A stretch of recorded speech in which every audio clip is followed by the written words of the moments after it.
Anything for me. Okay. So cappuccino is a 1 third of coffee shop, 1 third of milk, and 1 third of froth. A latte is just a tiny bit of froth, and flat white is barely any froth. Because remember back then, the concept of flat white is they use a microfoam. So the idea is that you barely have those big foam on the top because it's all just a microfoam. So the difference is the number of froth. Exactly. And the ratio, so cappuccino is the thickest one, but it's 1 third ratio with coffee, milk, and the froth. Latte, you just have a bit.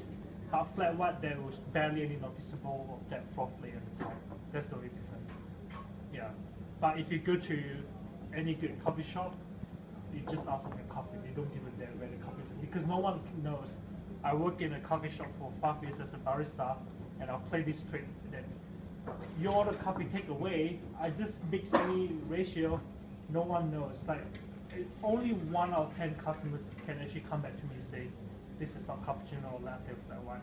But most of the times, no one knows this shit. Especially if you order takeaway cup, you don't even see the thing you're drinking. So you can hold a social experiment on your customers. You were a Yes. barista. Maybe 2 of those 9 customers who just walked away, they were thinking like, well, this barista doesn't know what Probably, he's yeah. doing. Yeah. Ruin the business because of this. I'm not visiting this coffee shop anymore. Exactly. The barista is. If Who's doing your code review?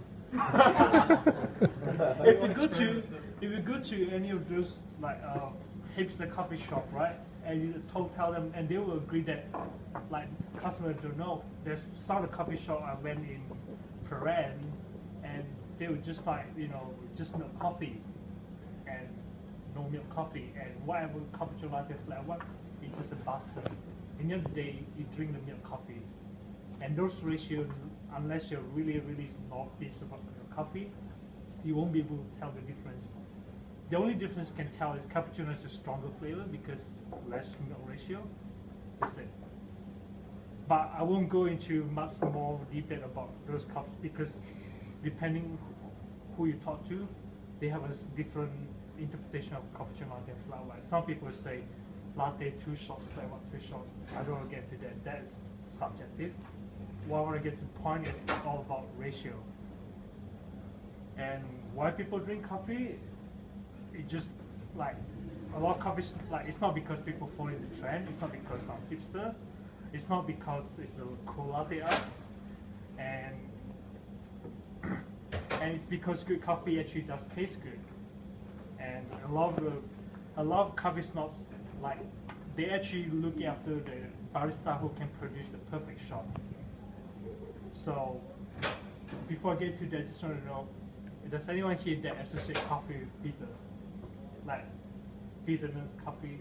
Yeah, any London coffee. Huh? Any coffee ever by anyone, anywhere. No. Any coffee in London tastes like soil. Bitter shit. Alright, that's the sad news. I'm not gonna go there for coffee now. Yeah. Italian coffee is like ass.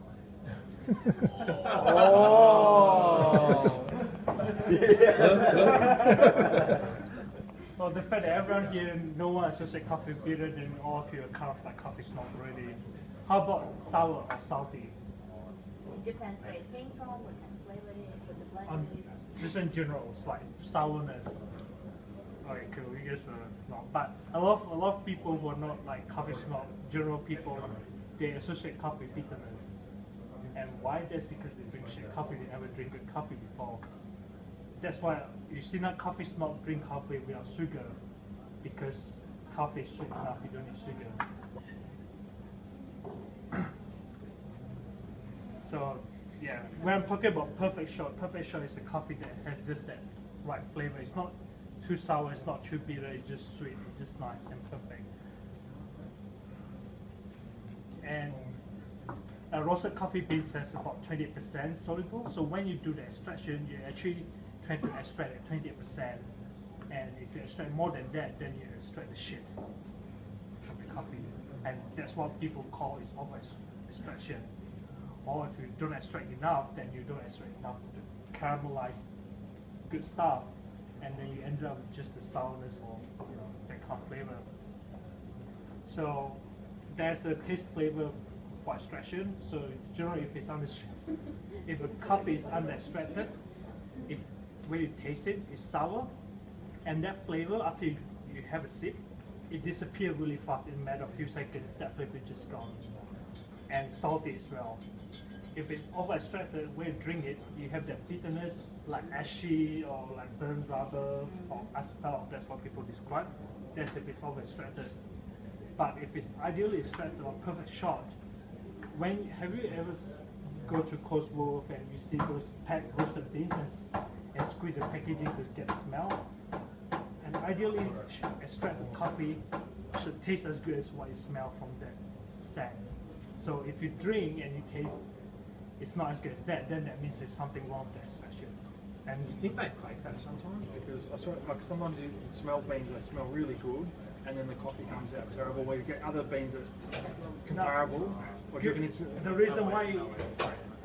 Yeah, the reason why because coffee is a very complicated thing. So you have from the roasting. I'm not talking about roasting here, because roasting is a whole different thing. But when you smell it, that's because they roast it really nice. But if you extract it wrong, then you ruin the flavor, and that's when you get the shit things. yeah. So, like you say that you smell it's good, but when you extract it and you drink it, it tastes shit. That's because you highly over extracted the coffee, and the flavor that you drink is no longer the same as what you smell. So I use a percolator. So like maybe like the two types of coffee, one is better for that or something. Or I don't know. Because they're making them exactly the same way. That's the thing. No, it's about the grind. The grind as yeah, well. that's what I mean, yeah. That's another things that I didn't mention here is also the grinding as well, that you need to know how to grind your setting, and also grinding the right size as your brewing technique. Yeah. Because different brewing technique and your grinding size and also understanding that is different. And that's a whole different complicated things that coffee snobs will be interested in. So how does a good shot looks like? This is what it looks like. It looks kind of like brownish, like brown flecks. General, yeah, coffee sort of color. Yeah, Nice frostiness on the top. yeah. From the coffee itself. So it looks very nice, chocolatey kind of things, and some people describe it like brown fleckish kind of things. I don't know what that means, but I know how it looks like. And you see that service is a bit glossy, and generally you see the crema. Crema doesn't tell you whether it's good coffee or not, but crema is enough to tell you how fresh the coffee is. But generally, at least with crema, it helps highlight the color.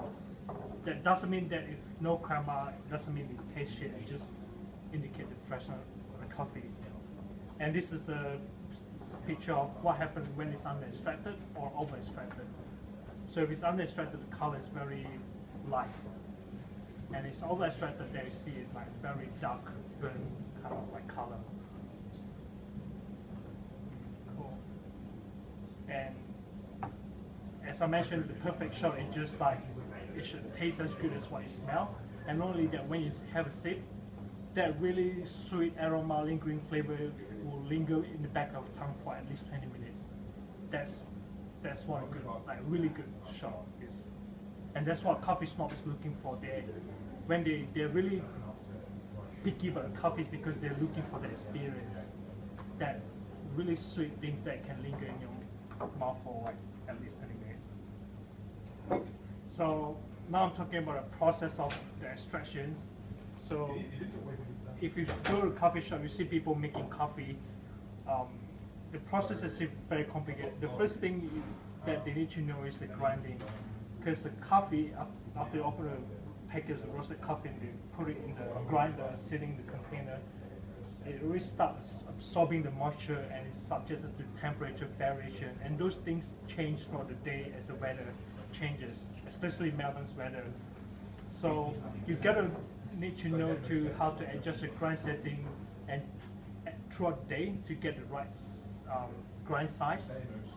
And then the tempering technique, you need to be able to, you need to temper it properly with at least 30 pounds pressure, and it has to be even, because when you grind the coffee, the hot water pressure follow the least resistance path. So if it's not even, then the water pressure will go down like not evenly, and you have some coffee like over extract and some under extract and shit coffee.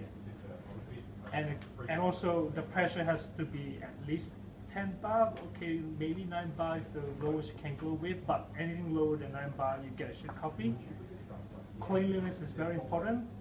Like people who make coffee will always make sure it's clean. They'll keep cleaning because if you don't clean properly, it affects the flavor profile, ratio and crema extraction, and also milk frothing technique. So what I want to tell, like, so how you, okay, now you know, okay, more a little bit about coffee and what's a good coffee like, but how do you tell if you go to a coffee shop whether this coffee shop is good or not? So if you go to a coffee shop and you see that they serve more than 2-size coffee cup, run away.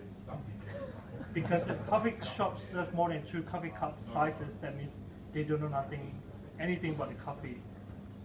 Because remember what I mentioned, that coffee is all about ratio, right? Normally with the shot you have, like, most is either 1 or 2 shots. If you have 3 sizes over 3 shots, like the ratio is like no longer clear, and people are just like making it up at that point, and you screw up your ratio. Next, if you see people a coffee shop and use a single spot portafilter, run away.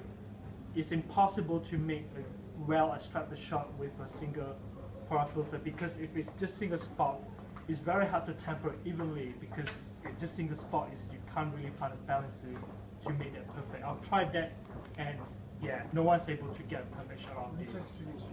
What's the proper one look like? Double spot, or some they use without the spot, so they just come up just at the one top. shot. Yeah. Oh, okay. Yeah, like Yeah. a lip on the edge. It's different. Actually, if I have the photo here. Oh, the bottom.